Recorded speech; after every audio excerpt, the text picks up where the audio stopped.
ಎಲ್ರಿಗೂ ನಮಸ್ಕಾರ. ದೀಪಾವಳಿ ವಿಶೇಷ ಬಾದುಷ. ಈ ಬಾದುಷಾದಲ್ಲಿ ಏನು ಸ್ಪೆಷಲ್ಲು ಅಂತ ಇದ್ದೀರಾ? ಸಾಮಾನ್ಯವಾಗಿ ಇದನ್ನು ಮೈದಾದಲ್ಲಿ ಮಾಡ್ತೀವಿ. ನಾನಿಲ್ಲಿ ಮೈದಾ ಹಾಕದೇನೆ ಮಾಡಿರೋ ಅಂಥ ಬಾದುಷ. ಇದಕ್ಕೆ ನಾನು 1 ಕಪ್ನಷ್ಟು ಚಿರೋಟಿ ರವೆನ ಹಾಕ್ಕೋತಾ ಇದ್ದೀನಿ ಜರಡಿಗೆ. 1/4 ಕಪ್ನಷ್ಟು ಗೋಧಿ ಹಿಟ್ಟನ್ನು ಹಾಕ್ಕೊಂಡು ಒಂದು ಸಲ ಜರಡಿ ಆಡ್ಕೊಂಬಿಡಬೇಕು. ಎರಡು ಚೆನ್ನಾಗಿ ಮಿಕ್ಸ್ ಆಗುತ್ತೆ. ಇದಕ್ಕೆ ಸ್ವಲ್ಪ ಉಪ್ಪು, ಆನಂತರದಲ್ಲಿ 1 ಟೀ ಸ್ಪೂನಷ್ಟು ಬೇಕಿಂಗ್ ಪೌಡರು, ಈ ಕೇಕ್ ಮಾಡಬೇಕಾರೆಲ್ಲ ನಾವು ಉಪಯೋಗಿಸ್ತೀವಲ್ಲ ಅದನ್ನು ಹಾಕ್ಕೊಂಡು ಚೆನ್ನಾಗಿ ಮಿಕ್ಸ್ ಮಾಡ್ಕೋಬೇಕು. ಚಿರೋಟಿ ರವೆ, ಗೋಧಿ ಹಿಟ್ಟು, ಉಪ್ಪು ಮತ್ತು ಬೇಕಿಂಗ್ ಪೌಡರ್ನ ಚೆನ್ನಾಗಿ ನಾನು ಮಿಕ್ಸ್ ಮಾಡ್ಕೋತಾ ಇದ್ದೀನಿ. 1 ದೊಡ್ಡ ಸ್ಪೂನಷ್ಟು ತುಪ್ಪನ ಹಾಕ್ಕೊಂಡು, ಗಟ್ಟಿ ತುಪ್ಪ ಹಾಕ್ಕೋಬೇಕು. ಚೆನ್ನಾಗಿ ಮಿಕ್ಸ್ ಮಾಡ್ಕೊಂಬಿಡೋಣ. ಈ ಮಿಕ್ಸ್ ಮಾಡ್ಕೊಂಡಿದ್ದಾದಮೇಲೆ ಅದು ಒಂಥರ ರವೆ ಥರ ಚೆನ್ನಾಗಿ ಕೈಗೆ ಹತ್ಕೋತಾ ಇರಬೇಕು. ಅಲ್ಲಿ ತನಕ ನಾವು ಚೆನ್ನಾಗಿ ಮಿಕ್ಸ್ ಮಾಡ್ಕೊಳ್ಳೋದು ತುಂಬ ಮುಖ್ಯ. ಈಗ ಸುಮಾರಾಗಿ ಬಿಸಿಯಾಗಿರೋ ನೀರು, ಅಂದರೆ ಕೈಯಲ್ಲಿ ಮುಟ್ಟೋ ಅಷ್ಟು ಬಿಸಿ ಇರಬೇಕು. ಅದನ್ನು ಸ್ವಲ್ಪ ಸ್ವಲ್ಪ ಹಾಕ್ಕೊಂಡು ಹಗುರವಾಗಿ ಕಲಿಸ್ಕೋಬೇಕು. ನಾದಿ ಕಲಿಸೋ ಅವಶ್ಯಕತೆ ಇಲ್ಲ. ಎಲ್ಲವನ್ನು ಒಗ್ಗೂಡಿಸಿದ್ರೆ ಸಾಕು. ಈಗ ಕಲಿಸ್ಕೊಂಡಿದ್ದೀನಿ. ಒಂದು 15 ನಿಮಿಷ ಇದನ್ನು ನೆನೆಯೋಕ್ಕೆ ಬಿಡೋಣ. ಅಷ್ಟೊತ್ತಿಗೆ ನಾವು ಪಾಕ ರೆಡಿ ಮಾಡ್ಕೊಂಬಿಡೋಣ. 1 ಕಪ್ನಷ್ಟು ಸಕ್ಕರೆ ಹಾಕ್ಕೊಂಡು ಅರ್ಧ ಕಪ್ನಷ್ಟು ನೀರನ್ನು ಹಾಕ್ಕೊಂಡಿದ್ದೀನಿ. ಸಕ್ಕರೆ ಚೆನ್ನಾಗಿ ಕರಗಬೇಕು. ಈಗ ಸಂಪೂರ್ಣವಾಗಿ ಕರಗಿದೆ. ಇದಕ್ಕೆ ಏಲಕ್ಕಿ ಹಾಕ್ಕೋತಾ ಇದ್ದೀನಿ. ಕೇಸರಿ ದಳನ ನಾನು ಹಾಕ್ಕೋತಾ ಇದ್ದೀನಿ. ಇದು ಆಪ್ಷನಲ್ಲು, ಬೇಡದೆ ಹೋದರೆ ಸ್ಕಿಪ್ ಮಾಡ್ಬೋದು. ಈಗ ಕರಗಿದೆ. ಇದನ್ನು ಒಂದು ಸಲ ಮುಟ್ಟು ನೋಡೋಣ. ಯಾವುದೇ ಎಳೆ ಪಾಕ ಬೇಡ.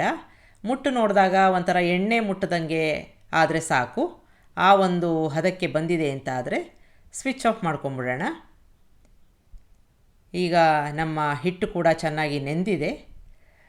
ಅದನ್ನು ನಾವು ಹಗುರವಾಗಿ ಈ ಥರ ಮುರಿದು ನೋಡಿದಾಗ ಒಳಗಡೆ ನೋಡಿ ಟೆಕ್ಸ್ಚರು ಈ ಥರ ಗೂಡಾಗಿ ಇರುತ್ತೆ. ಆಗ ಪಾಕ ಹೀರ್ಕೊಳ್ಳೋಕ್ಕೆ ಅನುಕೂಲ ಆಗುತ್ತೆ. ತುಂಬ ನಾದ್ಬಿಟ್ರೆ ಇದು ಒಂಥರ ಗಟ್ಟಿ ಆಗಿಬಿಟ್ಟು ಪಾಕ ಒಳಗಡೆ ಹೋಗಲ್ಲ. ಈಗ ನಾನು ಹಿಟ್ಟನ್ನು ಎಲ್ಲ ಭಾಗವಾಗಿ ಮಾಡ್ಕೋತಾ ಇದ್ದೀನಿ. ನಿಮಗೆ ಯಾವ ಸೈಜಿನ ಬಾದುಷಾ ಬೇಕೋ ಅಷ್ಟು ಪ್ರಮಾಣದ ಹಿಟ್ಟನ್ನು ತಗೊಂಡು ಈ ಥರ ಗುಂಡನೆಯ ಆಕಾರ ಕೊಟ್ಟು ಮಧ್ಯದಲ್ಲಿ ಒಂದು ತೂತನ್ನು ಮಾಡ್ಕೋಬೇಕು. ಪೂರ್ತಿ ತೂತು ಕೆಳಗಡೆ ತನಕ ಕಾಣಿಸ್ದಾಗ ಚೆನ್ನಾಗಿ ಪಾಕ ಹೀರ್ಕೊಳ್ಳುತ್ತೆ. ಇದೇ ರೀತಿಯಾಗಿ ಎಲ್ಲವನ್ನು ಮಾಡಿಕೊಂಡು ಎಣ್ಣೆಯಲ್ಲಿ ಕರಿಯೋಣ. ಈಗ ಎಣ್ಣೆ ಸುಮಾರಾಗಿ ಕಾದಿದೆ ನೋಡಿ. ಹಾಕಿದಾಗ ಇಷ್ಟು ಸಣ್ಣ ಸಣ್ಣ ಗುಳ್ಳೆಗಳು ಮಾತ್ರ ಬರಬೇಕು. ಆಗ ತಂತಾನೇ ಮೇಲೆ ಬಂದು ಚೆನ್ನಾಗಿ ಬೇಯುತ್ತೆ. ತಕ್ಷಣ ಮೇಲಕ್ಕೆ ಬಂದುಬಿಟ್ರೆ ಹೊರಗಡೆ ಆಗಿರುತ್ತೆ, ಒಳಗಡೆ ಹಸಿ ಇರುತ್ತೆ. ಹಾಗಾಗಿ ಸಣ್ಣ ಊರಿನಲ್ಲಿ ಇದನ್ನು ಕರಿಬೇಕು. ಈಗ ಒಂದು ಬದಿಯಲ್ಲಿ ಆಗಿದೆ, ತಂತಾನೇ ಮೇಲೆ ಬಂದಿದೆ ಅಂತಾದರೆ ತಿರುಗಿಸಿ ಹಾಕ್ಕೊಂಡು ಒಳ್ಳೆ ಕಲರ್ ಬರೋ ತನಕ ಇದನ್ನು ಎಣ್ಣೆಯಲ್ಲಿ ಕರಿಬೇಕು. ಈಗ ಆಗಿದೆ ಅಂತಾದರೆ ಇದನ್ನು ತೆಕ್ಕೋಬೋದು. ಯಾವುದೇ ಕಾರಣಕ್ಕೂ ತುಂಬ ಬಿಸಿ ಇರೋ ಎಣ್ಣೆಗೆ ಇದನ್ನು ಹಾಕಬೇಡಿ. ನಾನು ತೋರಿಸಿದ ಒಂದು ಎಣ್ಣೆ ಎಷ್ಟು ಬಿಸಿ ಇರಬೇಕೋ ಅಷ್ಟರಲ್ಲಿ ಹಾಕಬೇಕು. ಈಗ ಪಾಕ ಕೂಡ ಬಿಸಿಯಾಗಿರಬೇಕು, ಜೊತೆಗೆ ಬಾದುಷಾ ಕರೆದಿರೋದು ಕೂಡ ಬಿಸಿಯಾಗಿರುತ್ತೆ. ಅದನ್ನು ಈ ಪಾಕಕ್ಕೆ ಹಾಕ್ಕೊಂಡು ಒಂದು ಸುಮಾರು 30 ನಿಮಿಷ ಬಿಡಬೇಕು.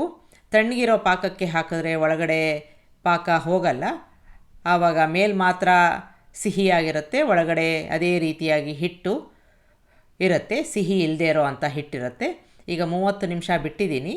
ಚೆನ್ನಾಗಿ ಪಾಕ ಹೀರ್ಕೊಂಡು ದಪ್ಪಗೆ ಆಗಿದೆ ನೋಡಿ. ತುಂಬ ಚೆನ್ನಾಗಿ ಮೆತ್ತಿಗೆ ಆಗಿರೋ ಅಂಥದ್ದು. ಒಂದು 30 ನಿಮಿಷ ಮಿನಿಮಮ್ ಅಂದರೂ ಬಿಡಬೇಕಾಗತ್ತೆ. ಚೆನ್ನಾಗಿ ಉಬ್ಬಿದೆ, ಪಾಕನೆಲ್ಲ ಚೆನ್ನಾಗಿ ಹೀರ್ಕೊಂಡಿದೆ. ತುಂಬ ಸಾಫ್ಟಾಗಿರೋ ಅಂಥ ಒಂದು ಬಾದುಷಾ ಮೈದಾ ಹಾಕ್ದೇನೆ ರೆಡಿಯಾಗಿದೆ. ರುಚಿ ತುಂಬ ಚೆನ್ನಾಗಿರುತ್ತೆ. ಯಾರಿಗೆ ಮೈದಾ ಬೇಡ ಅಂತ ಅನಿಸತ್ತೆ ಅವರು ಇದನ್ನು ಮಾಡಿಕೊಂಡು ಈ ದೀಪಾವಳಿಗೆ ತಿನ್ಬೋದು. ನೋಡಿ, ತುಂಬ ಸಾಫ್ಟಾಗಿ ಇರುವಂಥದ್ದು, ಒಳಗಡೆ ಜ್ಯೂಸಿಯಾಗಿ ಇರುವಂಥದ್ದು. ಒಂದು ಸಲ ಮಾಡಿ ನೋಡಿ. ನಿಮಗೆ ರೆಸಿಪಿ ಇಷ್ಟ ಆದಲ್ಲಿ ಲೈಕ್ ಮಾಡಿ, ಶೇರ್ ಮಾಡಿ, ಕಮೆಂಟ್ ಮಾಡಿ, ನನ್ನ ಚಾನಲ್ಗೆ ಸಬ್ಸ್ಕ್ರೈಬ್ ಮಾಡಿ. ನಮಸ್ಕಾರ.